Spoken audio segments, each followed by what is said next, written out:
Hey everyone, today we're going to talk about why your Samsung Galaxy Book is blinking blue and how to fix it. Let's get started.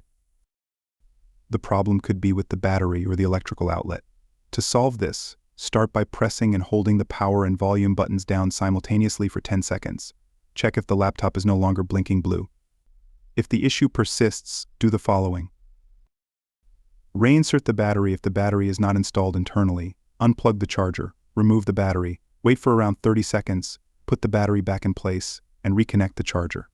Give it a minute and then turn on the computer to check whether the issue is resolved. Test the outlet, get a phone charger and plug it into the outlet that the laptop's charger or cable was in to find out if the outlet is the issue. You can also connect the power cable to a different outlet and check whether it's working. If the outlet is the problem, call an electrician to help you fix it. And there you have it. Thanks for watching.